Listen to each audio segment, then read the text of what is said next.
pharmacist Hala with Drive-thru Therapy. Thank you so much for joining me today on another episode. And as always, I'm grateful for your support, and I'm glad that you're just hanging out with me tonight, because I want to do this episode on eliminating not stress, but eliminating power of that word from our language, from our world, because I think now we are using the word stress and it's become normalized.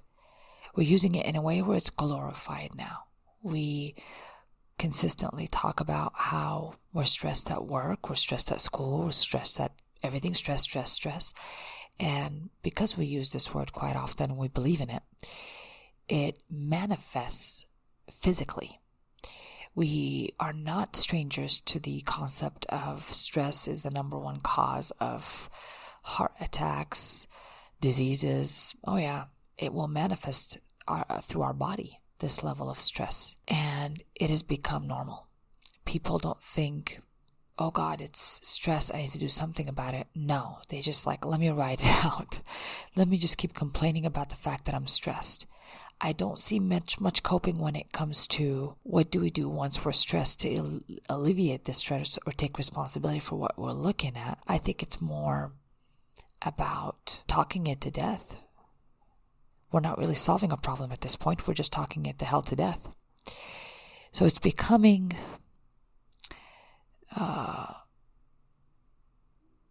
something that we think is abnormal. Another way that I would like to define stress is just, it's neither good nor bad. Stress is really neither good nor bad. Although I did believe that. And every once in a while I have to describe that to some people because they will not understand the concept I'm about to throw at you. But stress is not good or bad. Stress is part of life.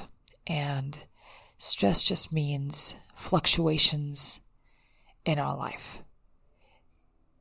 It's not good or bad. It is life. Change is part of life. And when we are complaining of stress all the time and we're not learning to soften the resistance to the idea of change in our world, then this is where our problems come from. We become fixated on this word like we're helpless to it. We don't know what this word is, but we're just helpless to the word stress. We love words like burnout, and we say them with so much glory. Like it is great to work yourself to death or to a heart attack, and it's not real. It's not real. The things that we call stress, such as work, school, children, those are things that we ask for. We put this stuff on our plate. We choose this stress. The other type of unpredictable stress that we also still kind of struggle against is loss. Loss is part of our life. It is a constant part of our life. We do not own anything external of us. We do not own anything. And sometimes our attempt to keep things that make us happy can cause us to fear loss and stress about it to the point of insanity. We will stress about it in an attempt to keep it. It'll keep us in a state of fear all the time. This is exhausting, and it doesn't allow for a great quality of life. I used to think this can't be all of it. There's no way this is all of it. This is it. This is what life is about. Me stressing about keeping all the stuff that makes me happy. It can't be. And I don't think it is. The clues are right in front of me. I am not able to keep anything outside of me. I can't guarantee it'll stay there tomorrow. I can't guarantee the people I love will not one day expire, or the relationship might deteriorate, or any of the above. Loss is part of life. And when I struggle against it and I don't learn to accept it ahead of time, oh boy, I'm going to be in for a shock when it does occur and I'm not ready. It's going to be a bumpy ride. So another way to kind of sum this up for you is that stress are things that we can definitely put on our plate, right? And there are things that are unpredictable, such as loss. So the things that we put on our plate cannot be stress, yet we're still in denial and we call it stress. For example, school. I hear many people complain about school. Oh God, I have some homework to do. I have school and I have to go home and take care of the kids and I have blah, blah, blah. And I think to myself, you do know that you're choosing the school. You're choosing to be a student. It's quite an exciting thing to be a student. I have to say that was one of those things that I was excited to be. I'm still excited to be always a student. But I have to also think that all around the world, where people experience a different reality than I do, many women do not get to go to school. Many men and women do not get to go to school. They are not part of a specific class system, or they may not have enough money, and they will continue to live out their life and not experience school. And I'm grateful today that I have had the chance to experience it. It is amazing. It is amazing. And I continue to experience it every time I open a book, every time I think critically about something. So I'm grateful for that. I'm grateful for the education because it's a gift that keeps on giving. So it cannot be stress. It cannot be unless I'm perceiving it in denial. Like, I gotta go to school, or I have to go to school. If you're saying that, this is why you're going to have conflict in your mind, because you're saying I have to. So of course, what are you going to try to do? Rebel against it. I don't know. I don't think it's stress. Another thing that we also complain as stress is our children. We think that our child, whether they're a teenager, a rebellious teenager, or a terrible toddler, whichever it is, we somehow are stressed or need to be stressed about that. We glorify, I have these kids and somehow it's not even complimenting the fact that I have children. Rather, it is when I say it out loud, I'm just like trying to gather self-pity. Whether I like it or not, that's what I'm trying to do. So I'm in denial because I made those children. I participated in the making of those children. They did not choose, really. And I'm grateful to know that today, that it's a blessing in front of me, that I get to take care of another human soul and help share its journey with it. So grateful for that. A husband, a wife cannot be stress. Marriage cannot be stress because I chose it. Work cannot be stress. And people will argue with me on this because they'll tell me, well, I gotta work. I have to work. Yeah, well, if you say that, that might sound, you might fool yourself into believing that you have to work, but you don't have to work. I know many people that don't work, and the consequence is that they do not live the lifestyle they want to live. So it's a consequence, not an entitlement that we have to work. We deserve a job. Many people in other countries are begging for one. We have lawyers out in the street serving sandwiches in third world countries that have studied law. Anything that I chose to put on my plate, my stressful plate, I can take out. I like knowing that today. So if I say the word stress, in my perception in this Western world, and what I hear often today is when I hear the word stress, it just feels like I have to live in it. That's it. I'm hopeless to it. I got to live in it. But what we want to start doing is looking at it as a warning. Stress is just a warning. It doesn't necessarily mean that I got to live in it. Stress means that your body is starting to have some kind of conflict that you need to soften or that you need to accept, get out of denial from. But something has to happen within you to resolve this conflict. That's all that means. In no way does it mean that you are helpless to your feelings and your stress and the way you want to live your life. You're not helpless to that. But sometimes people get that impression when they say the word stressed. It's kind of like relieving themselves of that responsibility to relieve the stress. It's just happening to me. Work is just happening to me. School is just happening to me. My husband or wife are happening to me. My children happening to me. I'm not really making any decisions here. I'm helpless to it. I'm just stressed. You see how that doesn't sound right? It doesn't sound right. So the best way to get out of stress in the mind is to get into acceptance. Like I said, stress are just thoughts that are in conflict with one another inside your mind. It's not usually a physical stress. I mean, nobody's making you do push-ups, forcing you to clean the house. Nobody's doing any of that. It's actually a mental conflict. That's what stress is. Thoughts that are not right with one another. Thoughts that do not imply acceptance to change.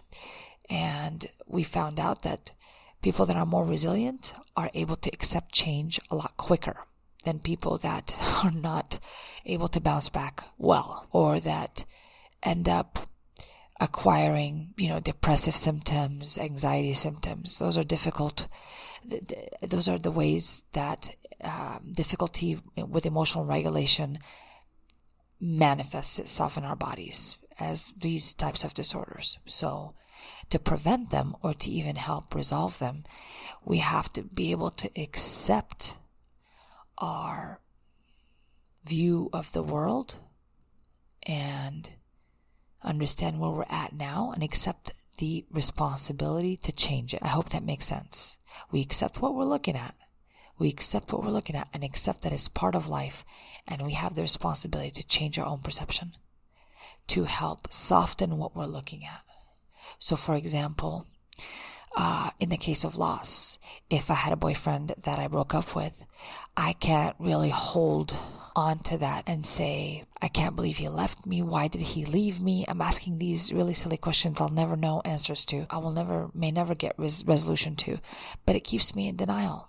I'm rejecting actually moving on at this point, rejecting acceptance of loss, and that it makes sense that people people may leave because they are external of us and they are not attached to our hip. They're allowed to leave. So when I know that, it brings me back to reality. I don't own this person. I couldn't keep them. There's nothing I could have done or not done to keep them. They have a choice to leave. And today in my world, I work on that often because loss is one of the hardest things to deal with. But the faster that we deal with it, the more acceptance we gain in our life, and the more resilient we become as well. So going back to what I first proposed at the beginning of this episode is that the word stress needs to be well thought out in our lives. It cannot be an excuse to not do anything about it. If you're finding yourself overwhelmed or stressed, it's a warning. That's what it is. It's just a warning. And it's supposed to help us to get to things, to get to problem solving and decision making a lot quicker. But we just keep repeating the word stress over and over again, like in a nagging motion, and complaining out loud about it to people around us,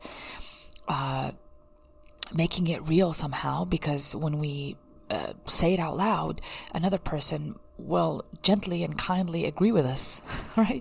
Oh yeah, I've been through this before. Yeah, it's stress. I don't want anybody to confirm for me that my perception is faulty. I don't need to. It's faulty. There's no stress in the world that I cannot deal with. If I'm still alive and kicking, people, I can go within and deal with it. But it takes me taking responsibility for it. And if I have to make a decision to remove something off my plate that is not complementing my life, then I gotta do that. So you have to check and see if guilt, fear of loss, guilt of what other people will say, or personal guilt that you feel that is attached to some kind of expectation that you may have or not have about yourself. Whatever. You have to be honest with yourself. These things are not real, but if you have them and you never look at them, then they can be a motivation for you to keep going with this stress-driven thing and think that you're trapped in it, that you have no other solution, which is faulty. It's not real.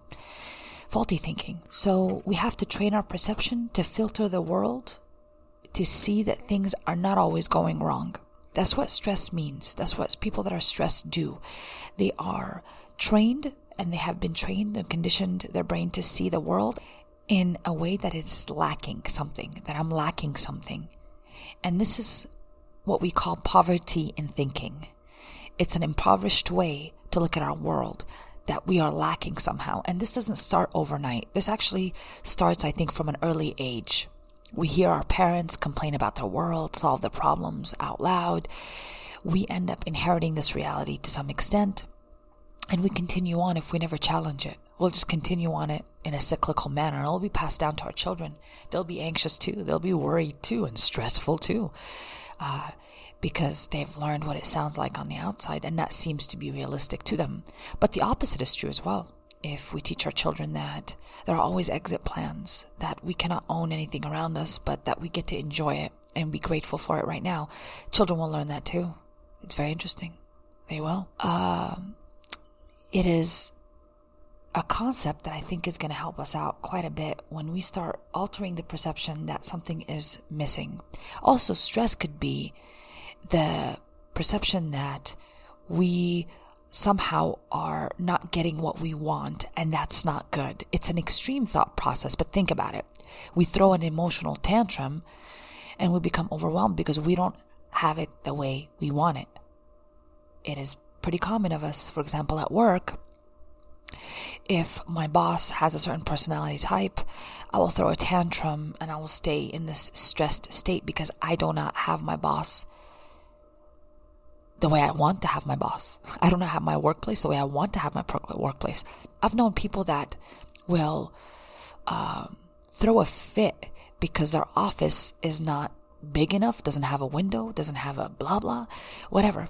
The idea is that I'm not getting what I want, so I must not be, so I must be unhappy somehow. I must be unworthy somehow, and that causes stress. We have to filter our perception that what we have right now is more than enough. I don't need a big office. I've done my work in closets, for God's sakes, that were stinky, that had mops in them. But that's what my work and where I was at was forced to help me do. It helped me humble myself to accept wherever the hell I'm at, as long as I'm doing my job. That's all I need to worry about. That's it. Or need to be concerned with. Even better, lighter word. You see how I had to change that? Just a lighter word, concerned versus stressed or worry about. I don't need to use those words if I don't really need them, because those words pay off emotionally. I will produce some kind of hormone or chemistry that makes them intense in my physical self, and we don't need to do that.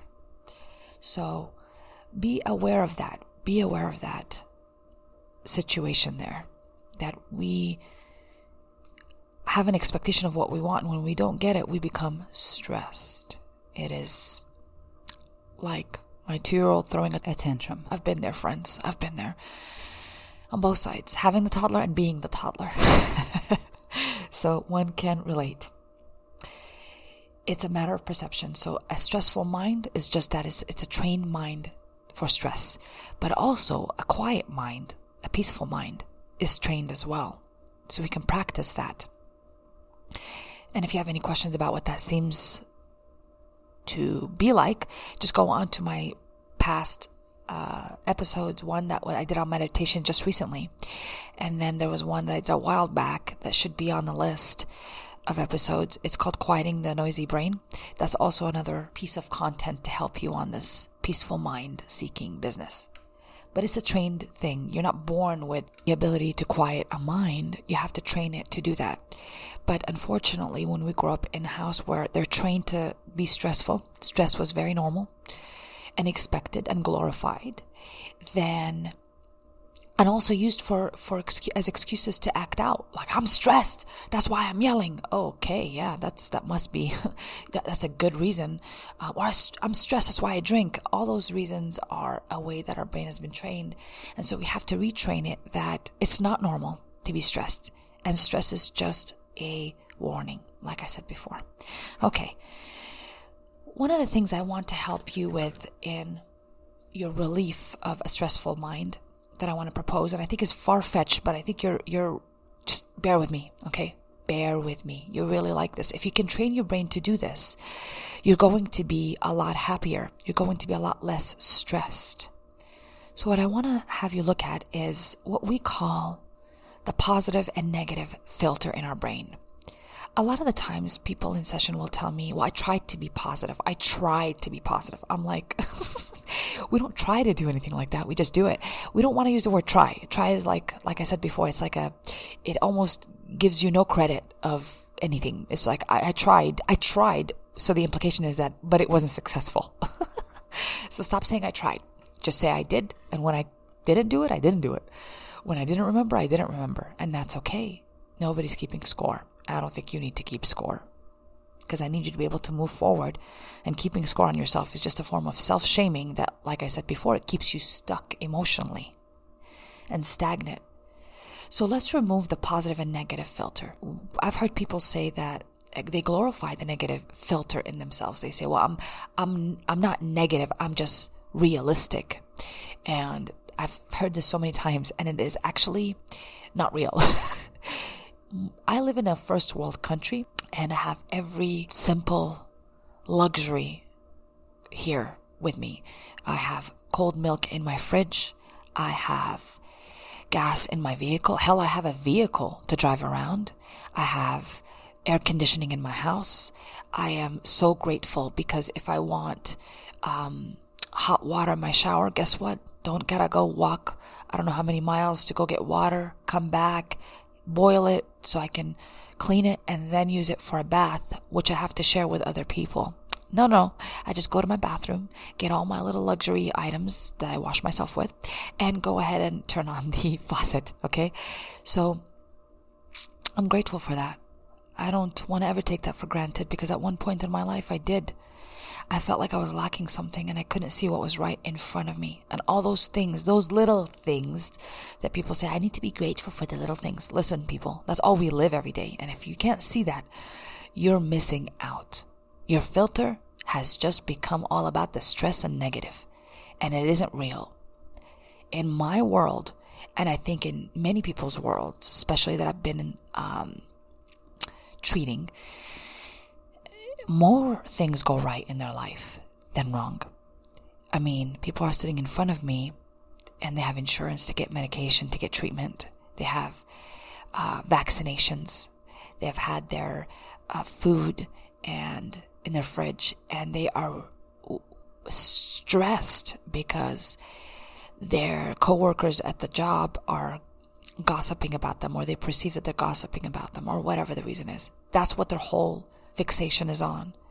But we're missing out on what is real, and that is that I have a job. That is that I have a place that I call home with a roof on it, that if the weather gets too bad, I can be there. And then my children have shoes, you know. I was watching a YouTube video the other day, and I do often, whenever I think my brain is going in a high and mighty place, I'll watch a YouTube video on this lady that cooks for the whole village, and she feeds the village. She feeds the children first, and then the adults will eat according to what it shows on there. The part that I love about this is that I see the children sitting next to each other eating, and they don't care that they're surrounded by trash. They don't care that they're dirty. They don't care that their clothes are old and they've been wearing them for a long time. They're feeding each other. If the older one is taking care of the younger one, it doesn't even have to be a sibling. It's a very communal atmosphere. They're grateful for the food. They get to enjoy the hell out of it. And you see them smiling without any care in the world. The thing is, they don't know the difference. They don't think they're missing something. They're enjoying everyday life because beautifully their perception allows them to keep it that way. It doesn't go into the lack. They'll never notice if they just stay that way, I suppose. So this is the thing. Negative or positive outlook, I want us to get rid of that. It doesn't exist. It's what is real in front of me and what is not real. And me looking for things that are going wrong, me being fear-driven, me being stress-driven, motivated by all those things, is not real. I'm not living a crisis day to day. I'm not living crisis all day. I am living very comfortably. And if I don't even start there and see the comfort that I'm living in, what the hell makes me think that I'll have the skills mentally to accept when there's more luxuries that come in my life? I won't see them because my brain is filtering only what I'm missing and what's going wrong. So the positive and negative bullshit filter we need to kick out. We need to get rid of. There's no such thing. I don't want to try to be positive. I don't want to try to change my negativity. It's nonsense. I want to try to count my blessings, to count what is going right in front of me. I'm missing out on the fact that I have shoes on my feet, people. That I don't have to walk in dirt. That I don't have to be out in the sun all day picking vegetables. I'm so grateful that I get to have an education. I'm so grateful that I get to have a home to pay bills in. And I'm grateful that I have work to go and to feel fulfillment in this area and to be useful. So rethink your life.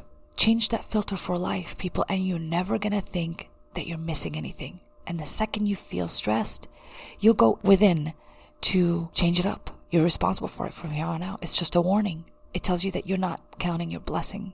And the second you start counting your blessing, the chemistry start to change in your body. You'll feel better, I promise. Just like when I watch those videos of the children eating their veg village food. That's the part that humbles me. I'm like, wow, it's amazing. It's amazing. You know, I have everything I need. I have more than enough. Hell, more than enough, people. I'm so grateful I get to do what I do today.